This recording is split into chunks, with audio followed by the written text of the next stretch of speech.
GITV would like to thank our sponsors, Condor Outdoor, G4 Airsoft, Contour Camera, Aries by Z-Shot, and KWA. Hi GITV, I'm Bob the Axeman Hildebrand, and I've got a new airsoft gun I want to talk to you about.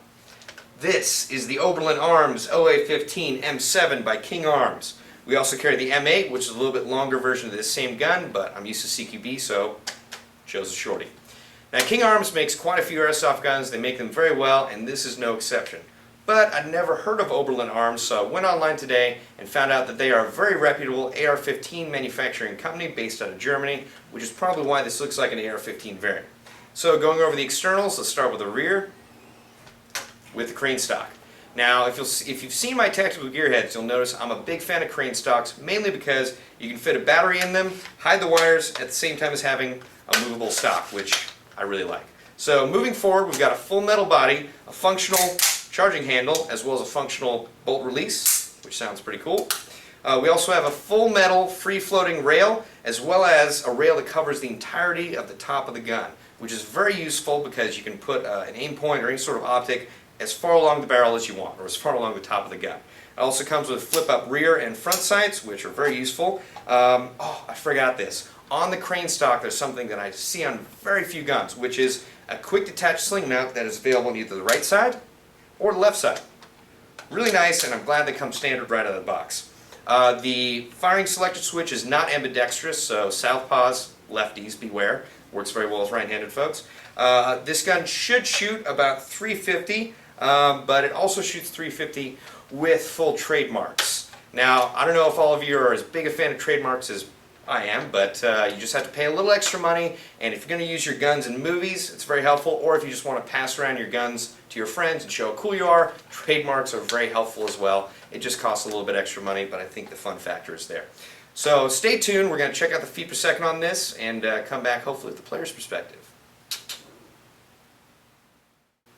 Please use your airsoft guns responsibly. Do not shoot at any unsuspecting people or animals. Don't ever look down the barrel of your airsoft gun, and keep your finger off the trigger unless you're ready to fire. Treat your airsoft guns like they're real firearms.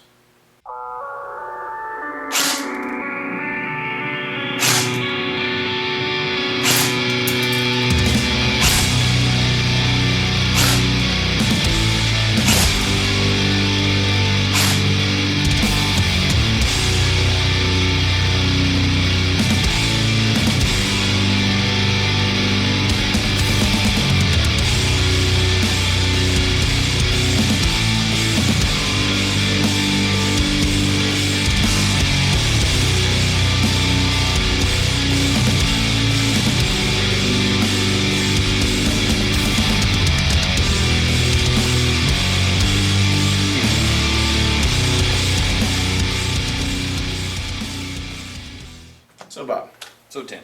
player's perspective. Yes. From my perspective, as a player, this is a pretty neat gun. It's not your run-of-the-mill M4. Now, I know we do a lot of M4s on this show. Yes. I'm kind of catching a little bit of flack for it. A bit. And there probably are M4s out there that exist that look very similar to this, but there's none ever that's been made of an Oberland Arms M4. Correct. I'd actually never heard of them before, but like I mentioned, I researched them, and they're a very reputable company. But one thing I've never seen before is this rail system that's on here. I like that it goes all the way across the top, so you can mount optics anywhere, but I've never seen the stuff on the sides, so it's very unique looking. A little bit like bulldogish or scary, so I like It that. is very unique looking. One thing that I like about this gun in particular is that it's made by King Arms. King Arms is well known for making great quality accessories, Yes. some of the best accessories in the airsoft industry. And so they give you some of their awesome accessories with the gun, like these battle sights that cost at least $50 by themselves.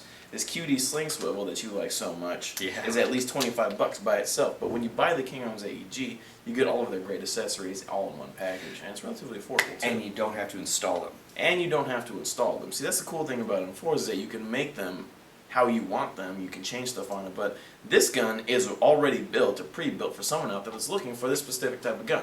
Very short barrel, short rail system with a continuous top rail and a crane stock. Someone out there is looking for those features, and so that's why we do so many videos on M4s, and that's why it's important that we cover these things even though there are guns that are similar. Yes. Yeah, especially, I mean, for people basically like myself who aren't that comfortable with internals and just want to buy a gun that they really like right out of the box and go play with it, this is right up my alley. So I can understand why people would just be a little overdone on M4s, but I don't know. I just like the fact that we've got such a huge selection that you can just pick what you want and just pull it right out of the box and go to an airsoft field. So this is one of those guns. Excellent. Yep. How much does it cost, Bob? $355. It's a bit on the pricier end, but that's just with all the accessories and the high quality manufacturing you get from King Arms. That's what. It's really not that much though. When you think about it, like I said, let's say you had a regular M4, you wanted to put these battle sights on there, you wanted to get a QD sling swivel. That's $75 in accessories that you'd have to pay for that you get with the gun already. But that's not even counting obviously we have full metal body, but it's not even counting like this integrated rail system. Rail system, one-piece hop up, King Arms gearbox, all this Yeah. other awesome stuff. Yeah, so $155 is pretty affordable. I would agree with that. Indeed. Yep. Is that all for us? I think that's it. Boom! GITV is brought to you in part by Sig Sauer by Cybergun, Operation Lion Claw's Milsim Series, G&G Armament, KJW, and Javelin Airsoft Gunworks.